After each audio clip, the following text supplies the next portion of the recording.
Hi, I'm Marc Sumner, CEO and founder of Robertson Sumner. Welcome to the Channel Chat podcast, where we will share learnings, best practices and failures with some of the biggest names in the IT industry.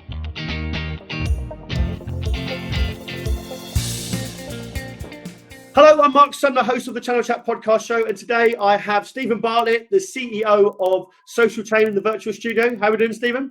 Wonderful. It's a real pleasure to be here. Thanks for having me. No, thanks for coming on. Stephen, obviously, I'm a big fan of yours. I follow your content. I half the time I nick your content if I look at it. But I'm looking at the moment, and companies at the moment are sort of really striving to have the best culture. You know, everyone's talking about, culture and ping pong tables and getting snooker tables and all this sort of stuff in their offices. How do you think, though, social media can influence that about having a good culture in a company? Yeah, I think we live in a completely different world now, where all of your employees are broadcasters, and they all have access to this wonderful thing called the internet, and they can share the message of who who your company is and what it stands for in a second. And we used to operate in a black box world where companies were these black boxes and you couldn't see inside. So really the perception of the company was created by the PR department or the CEO or the CMO, or in press releases or on recruitment ads and things like that. But in the world we live in now, where all of your employees are broadcasters, you have to let the side down of the box down. You have to be a glass box. The other point I'll say there before I carry on is, when you look at Endelman's Global Trust Report, we trust CEOs and CMOs and businesses and brands less, and politicians and less than ever before. So the idea of trying to maintain, trying to be a black box company that is still relying on the CEO we don't trust to tell the world who you are and what you believe in and why you exist, is now redundant, and it's incredibly dangerous. You've probably seen that from Facebook over the last decade, where they've put forward this vision of being this, connecting the world and all of this, these wonderful things. But on the other hand, you've seen the media rallying to say that they are stealing your data and electing Donald Trump. It's a platform of hate and all these things.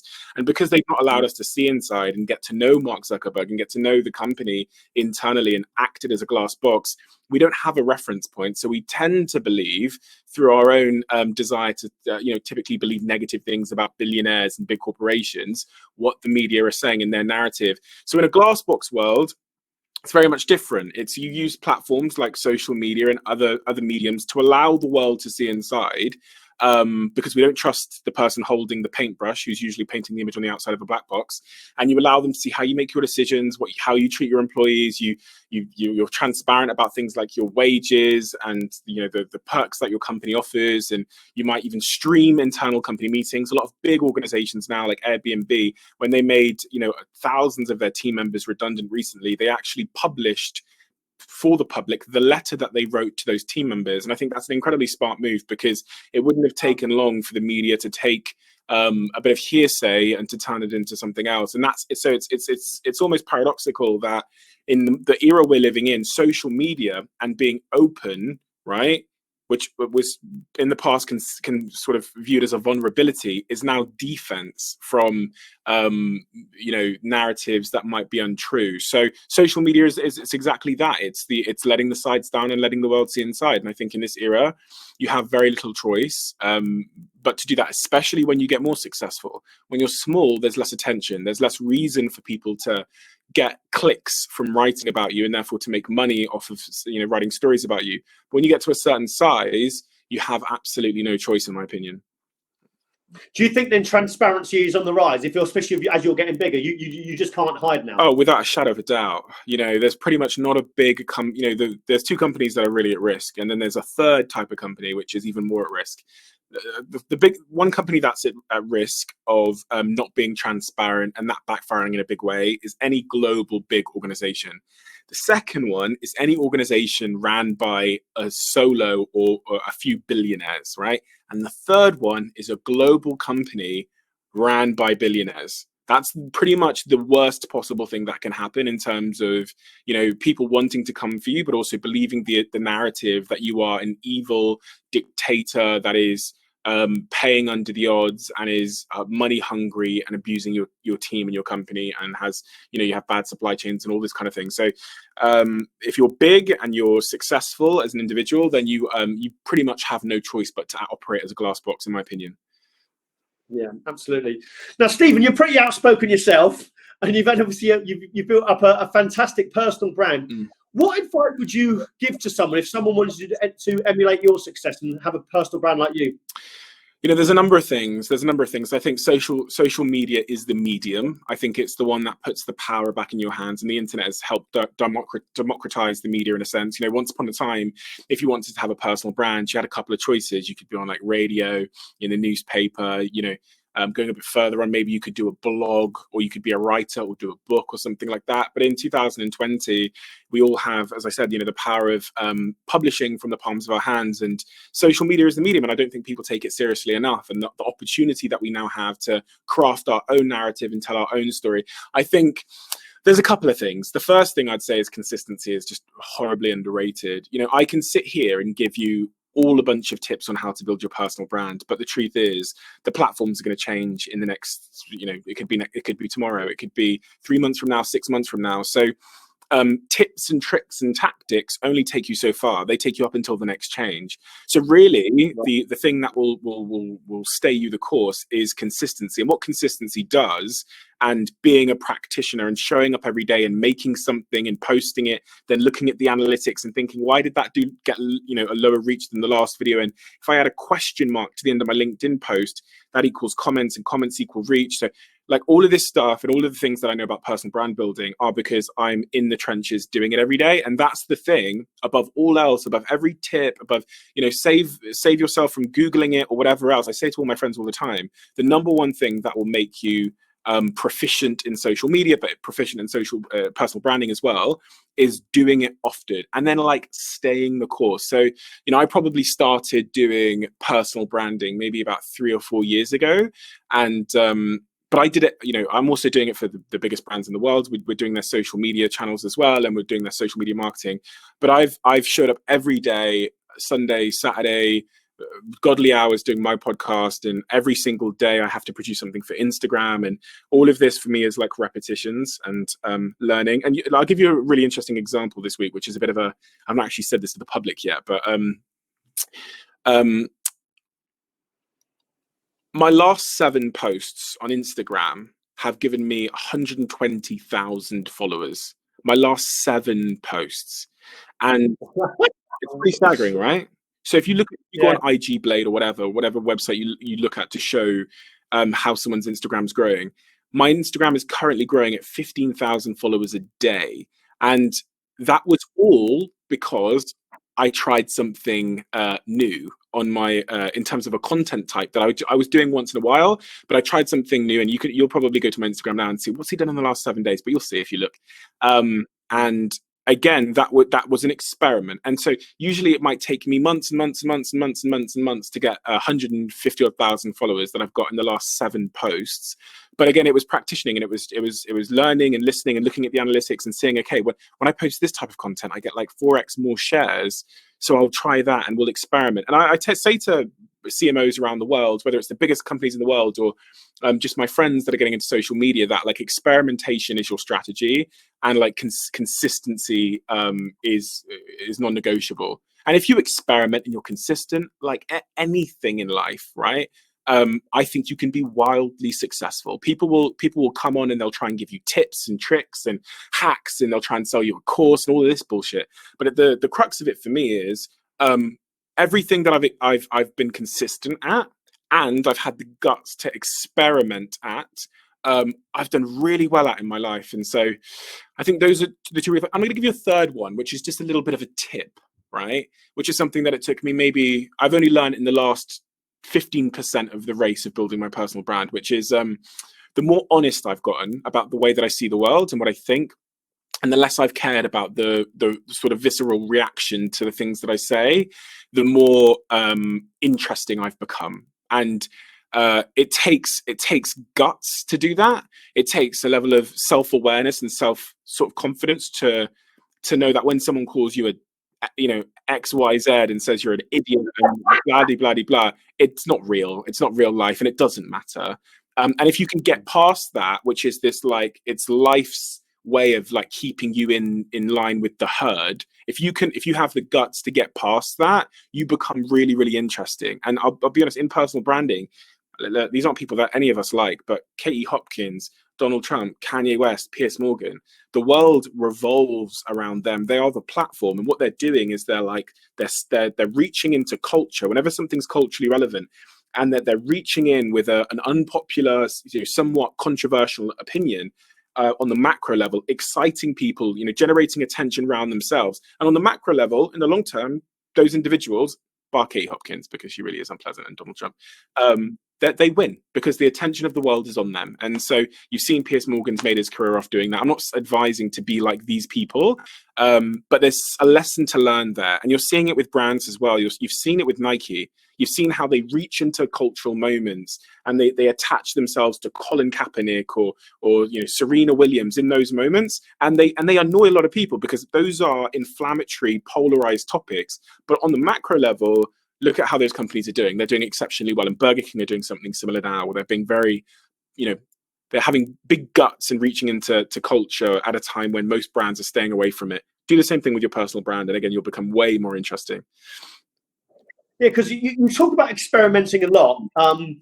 And how do you know if the experiments work? And what I mean by that is, yeah, it's great if you've got more followers, and there'll be a lot of company people out there being, you know, they'll, you know, we're obsessed about getting X amount of likes, comments, etc. Do you know if the experiments work by, you know, obviously sales coming in or work coming in, or do you just sort of see it as actually my brand's getting bigger? So here, and I think there's a really important point here, because much of the reason why people don't experiment is because they're scared of the cost of failure of the experiment, typically, especially in big organizations where, you know, you've got a boss, a manager, and if you speak up and you step out of line, it's easier just to, you know, do your thing, wait the year, get the promotion.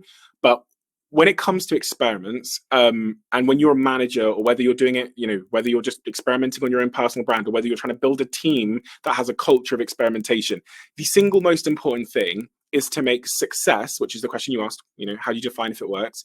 Make success the completion of the experiment, not the outcome of the experiment.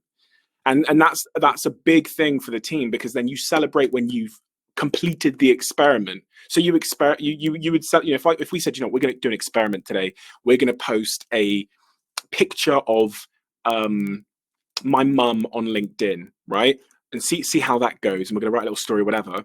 I post the picture of my mum on LinkedIn. I write the story. Good job, we did it. We got there. Because that's really the hard bit. Beyond that bit is up to the unknowns, right? We had a hypothesis, we executed upon it, we did it, celebrate. The outcome determines whether we carry on doing it. But the success of the experiment was getting to the point where we got the team together, we said we were going to do something, and we did it. Because that is the hardest part in big organizations. It's the hardest part in my company. It's the hardest part of my personal brand team. And so that's the point you need to celebrate, because then you'll kill the fear of experimentation, right? Because you're just celebrating the fact that you tried. And listen, most experiments don't go to plan. Like, most experiments aren't as wildly successful as you think they will be when you hypothesize, and that's okay. But the 1, maybe 2 in 10 are defining. And when I say defining, I mean my last 7 posts on Instagram have just gotten me 150,000 followers. It took me maybe 2-3 years to get 150,000 followers. My first 150,000. I've just got 150,000 followers in 6-7 days, right? And that is because my team understands that if you're working with Steve, we have a culture of experimentation. That is in fact our strategy, and it works out really really well for me. Do you think there's companies out there that are going to be sort of risk adverse and they're sort of scared to experiment? Is there any definitely don'ts you don't do on social media? You think actually if a company wants to experiment, they think, oh, we're going to do X, Y, Z, that you should never ever do? Like, obviously, you know what I mean? Like, you have to be, and this is, you know, so you can't teach someone to be like self-aware and culturally aware and what not to say, but hopefully you're not an idiot, and you know that there's certain boundaries within society where, unfortunately, although, you know, nobody really supports this notion, where you will probably get in a lot of trouble, and not the type of trouble as in people disagreeing with you, but you'll deeply offend or cause hurt to people. And I can't teach you what those boundaries are. If you don't know them by now, then I'd be shockingly surprised. But you have to know the boundaries as well. And for me, it's actually not a case of towing the boundaries. It's a case of understanding. It's a case of speaking my truth and knowing that my truth isn't something that would hurt someone or intentionally, or offend someone intentionally. And like, I've done a couple of posts on LinkedIn and my Instagram that I've done really well. I did one during the Black Lives Matter movement called An Unpopular Black Opinion, and it was basically saying that I disagree with the popular narrative that if you don't post a black tile on Instagram, or if you don't make a statement, or if you don't do something, that doesn't make you a racist, because people deal with things in different ways and everyone has their own outlet. Some people are still thinking they're scared, and that was a fairly unpopular opinion, because the narrative at the time was that you have to be an anti-racist or you're a racist. You have to do something or say something. And for me, as a guy that I got a black mother and a white dad, I'm going to be black my whole life, and my kids are going to be black. And so for me, I don't care about the virtue signaling. I would like a bit more virtue and a little less signaling. And for me, thinking up from a macro perspective, change matters, not these micro virtue signaling, socially correct little stunts. And so I posted that. That is something that a lot of people wanted to say, but a lot of people didn't have permission to say, because it's not their issue, and it might not be something that they understand. And of course, there were a ton of people in my comments that were disagreeing with me. But interestingly, and I thought this was quite a fascinating moment in my life, is I asked all of the people that were disagreeing in the comment section to tell me which sentence they disagreed with. And they simply couldn't. And this is a post that did 500,000 likes on Instagram. And of all the people that disagreed with me, not one of them could tell me which sentence they agreed with. And this kind of speaks to the nature of discourse in 2020, where people aren't sure what they disagree with, but they know that it's not their side of the argument. So they impulsively have a sort of a visceral hatred for anybody who just disagrees with the left or the right, and they can't seem to think outside of these binary left, right, black, white, male, female, whatever, these binary boxes. And so if anything, that spurred me on, because I wanted to be corrected. I wanted someone to say to me, Steve, look, this bit here, this is unacceptable. But when I say not one person could tell me which part they disagreed with, it spurred me on in a way to follow that, and to follow my truth, and to have the guts to just care more about being true and less about being correct. Great answer. To be great on social media, Steve, do you think if you're copying people, you can be good? But you mentioned this before, you can be good, but you can't be great because the blueprint's already done. So do you think you've got to be original or first to be great on social media? It's more so about so like, we all steal stuff, we all steal ideas, we all steal inspiration from everybody. Like, you're not the first person to do like a podcast. Like, I wasn't the first person to do a podcast. You've done it your own way. You've put together the pieces that you stole from somewhere else in new ways to create a new piece of content. So it's not so much that I don't have they say, don't they? They say, good artists copy, but great artists steal. And I'm all for stealing in that regard. What I'm saying is, being original is the and the pursuit of being original is the pursuit of having something uniquely valuable to offer to the world, whether that's a perspective or an idea or a content type. And I think that we live in a generation and we live in a society, because of social media, and we're all looking at each other at all times all over the world, and especially people that are doing well, they're actually put in front of you more, where we've confused our admiration with our own aspirations a little bit too much. And we'll see somebody, and what I mean by that is, we'll see something we admire, and then we instantly think that the way to become like the person we admire is to aspire also to be like them and to walk exactly in their footsteps, without realizing that, in fact, I'd say 99.9% of the people that we admire are admired because they had the guts to do it their way. There was no Steve Jobs for Steve Jobs to emulate. There was no Martin Luther King for Martin Luther King to emulate. They are admired because they were first, and they were the originals, and they were the pioneers. And that's the kind of the way I look at it. If you want to be admired and you want to be a really sort of, you know, inherently valuable, unique offering in this world, then you have to steal as much as you can, but offer something that is inherently original. And that's really been my focus. You know, I think when we all start as frauds in some degree, and we all start as copycats, and we do that because it's safe. And you know, the blueprint of how it's been done acts as a good way to ease us into ourselves. And over time, I think a lot of the time we become more comfortable with ourselves, and then we can start to shake off some of the blueprint and the way it's been done, and we can start to come into our own. I certainly think that's the case with me. I think I was a bit of a fraud at the start. I think I was just looking at other people and then just doing what they were doing. Oh, they're doing a vlog over there, I'll do a vlog. And they're doing that, and I'll post like that. And they're doing this inspirational quotes, I'll do. And then over time, you kind of, when you reach the point of comfort, you can really start to get in your stride. And I probably only started to get into my stride in probably in the last 2 years. And I've been doing social media for about 8 years now, but really personal branding for about 4. So it takes some time. But yeah, you're always getting like exponentially better as well. Like exponentially better, but you don't know it. And there'll become a point in personal branding and also in social media where you look back and go, oh my God, I know a lot of stuff. And bloody followers that I've got, like, oh my God. And all I did was try every day and try to be a little bit better than I was yesterday, and try to look at the analytics a little bit more and learn something. But progress is slow. So sometimes it feels like it's not happening. Yeah. Since lockdown, Stephen, you know, there's so much noise in the market. You know, video's been going up, and everyone seems to be doing it because they've been at home more. What do you think now people can stand out a bit more when there's so much content going out there? You know, pre-COVID, yes, there was lots of content out in the market, but since COVID, everyone was doing home videos and walking around and doing stuff like that. So it's more difficult to stand out. So what grabs your attention? You know, how does people stand out now?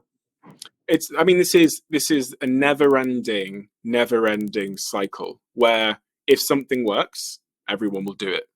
And even if something doesn't necessarily work that much, but it looks like it's working, everyone will do it. So again, coming back to those principles of personal branding, this is another reason why experimentation is really the key. Because the thing, for example, the thing that I just said about my Instagram, the thing that's meant my Instagram has grown by 150,000 followers in the last 7 days or 7 posts, whatever, was an experimentation. It was something that I tried that I hadn't seen any of my peers in what I do doing. I was first. I'm going to get the big win. It's going to last maybe 3 or 4 weeks, I reckon, before everybody piles in. But I'm going to reap as much of the harvest as I can until things change. And then when things change, or ideally before things change, I will do another experiment. I will try something new. The vast majority of people will always lag behind. They'll always lag a little bit behind the curve. They'll find out about an IGTV video once it's collapsed, and it's the same thing with Instagram TV videos. There was this 2-month period where my IGTV videos were doing 1 million views a month, 1 million views each, because of the algorithm, and they changed the discovery section. Again, it was an experiment, and then they went back to 50,000 videos, so 50,000 views. So they went from 1 million per video to 50,000. And if you were experimenting and you were trying new things, you would have just clicked onto it. You're seeing I'm doing a lot of Instagram carousels on my LinkedIn as well. Yeah, doing really, really well. I'll never end a LinkedIn post without a question mark, because comments equals reach, you know, and that's how you grow on LinkedIn. And these are all experiments, and that's really the key to it. Like, I can tell you how to stay ahead of the curve of what's happening now. I could tell you what the thing is right now, but it's advice that would be redundant in 3 weeks' time. So the most important thing is really developing a philosophy and a culture within yourself of experimenting. If you see everybody's doing the same thing at home, and you see that the numbers are stagnating or even dropping, then that is an early warning sign, or a late warning sign, to be honest, that you need to try something different. And and that the cost of doing something different is very, very, very low, especially if it fails. Look, no one sees it. Isn't that great? But the upside of it, if it succeeds, is tremendous. And you know what, all my friends will say to me that this is just a personality trait I have. It's like, you know, if you look back at my life, I dropped out of university, expelled from school because I decided that it wasn't going to be a good idea to go to school anymore. Went to university, went to one lecture, was like, no, this is not going to be going to take me to where I want to get. Built a stuff, exited it out of abruptly, and that's the path I've taken in my life. I'm willing to throw myself into uncertainty, which is like this dark canyon with the lights off, where you might be sharks in there, in the pursuit of getting to somewhere better. A lot of people just like to stay on the precipice, on the edge of the canyon. They don't want to go inside unless someone turns the lights off. And my personality type, as all of my best friends will tell you, is like, I see being risk adverse as the risk. So I see taking no risks as the risk. It's not some book I read or some quote I know, or like, it's just the way that I've been programmed to be. So it's what I try and preach to people. You mentioned in another LinkedIn post about companies needing to be like a recruitment company, which is obviously very close to my heart because I'm a sales and marketing recruitment company. Do you firmly believe that the firms with the best talent, regardless of the product, will win? So if you take the same product, if I take the iPhone and I gave this iPhone to two different teams, and one of them had more talented people than the other, you view it like a 11-a-side football match, right? The greatest probability of success will lie in the hands of the team that have the greatest talent, because when they encounter problems, providing that their culture is healthy, they have a greater chance of arriving at more successful and productive and effective solutions to those challenges, and they have a greater chance of working harder, working more collaboratively, and therefore succeeding. And by definition, a company is just a group of people. That's the definition of the word company. So I view building businesses and building companies in the same way. You're essentially assembling your starting 11. And we, over the years when we started Social Chain, me and my business partner, we would always talk about our starting 11 as if it was a football team, and we'd compare our starting 11s to the starting 11 of our competition. And we'd literally sometimes go like for like, we'd say, okay, so in sales we've got this guy, and in this role we've got this lady, and we've got this person here, and we would view the team as a starting 11, although there's 700 people now. And that was just allowed us to view it as if we were playing a game of football, and we were thinking about because in football you don't field bad players, right? You don't keep them on the pitch if they're letting in goals. And sometimes in businesses, you can overlook a bad player because it's easier than to address the issue. So we've been, one of the greatest lessons I've learned over the years is just that people are everything in a business.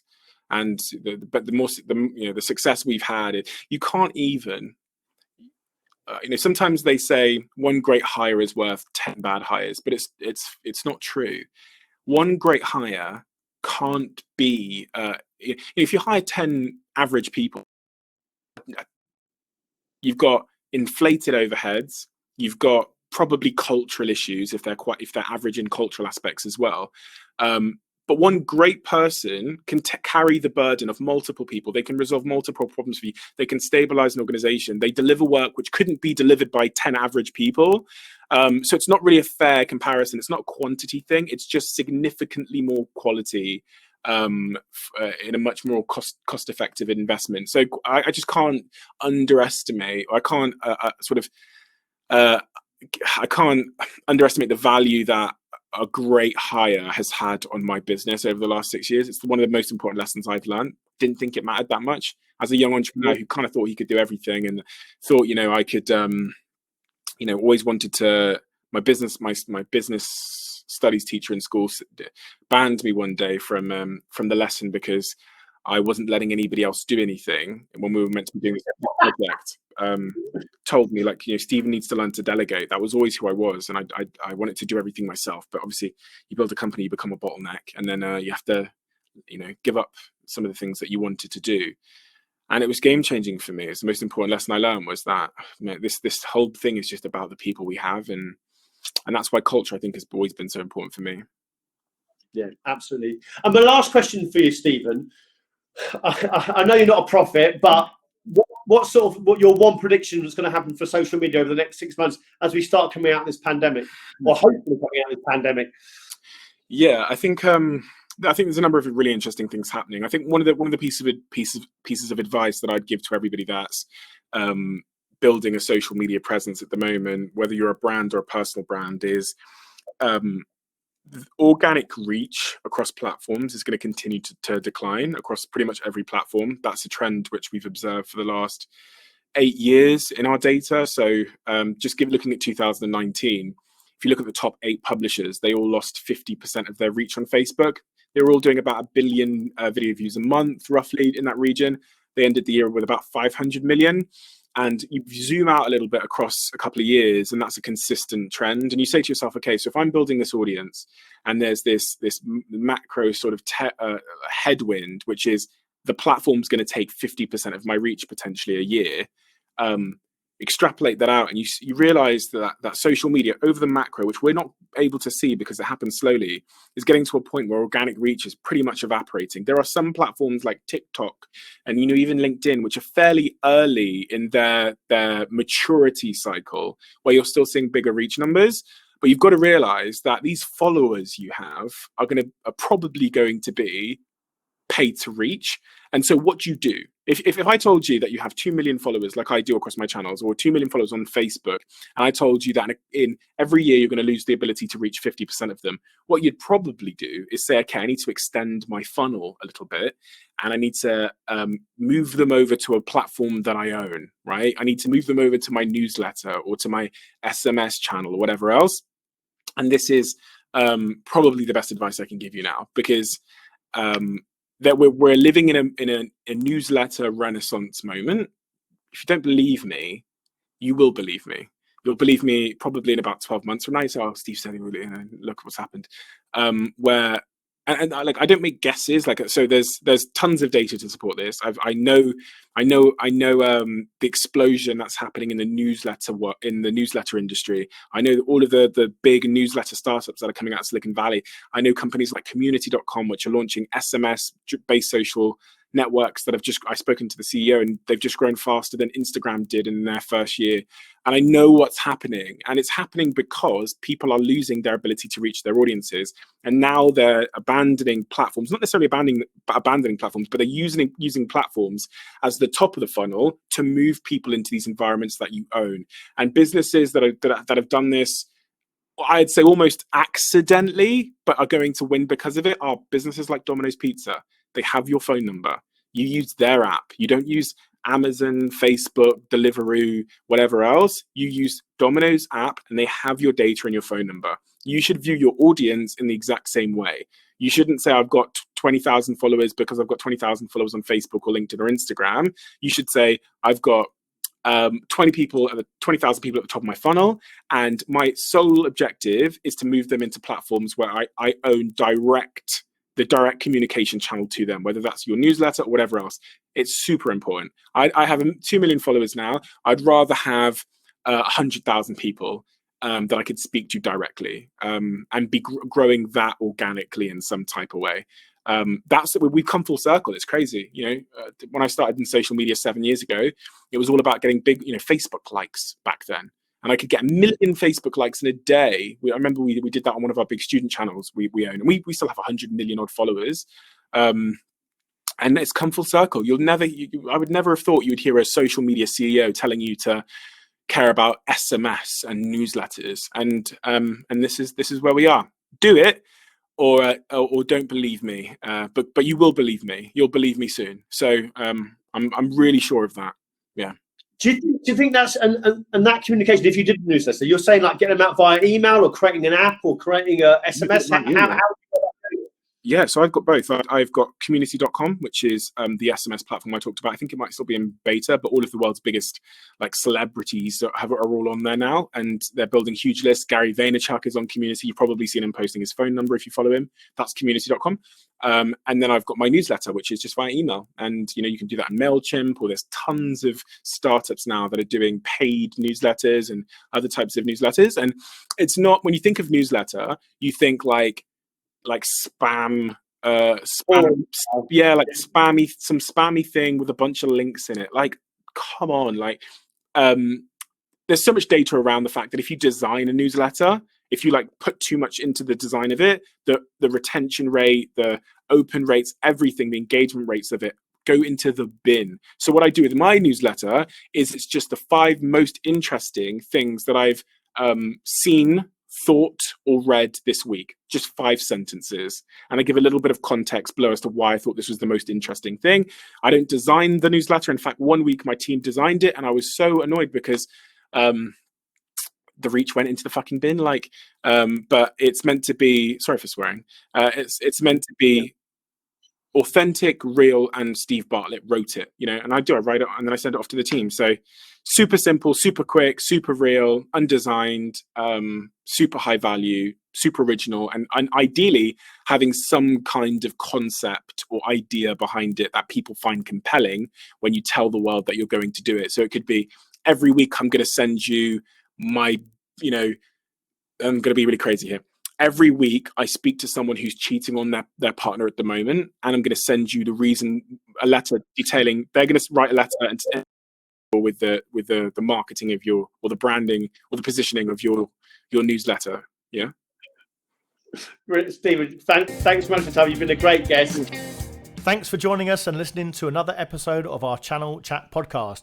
If you've enjoyed what you've heard and are listening on iTunes, please could you give us a review and subscribe in order to get the newest episodes as soon as they're released.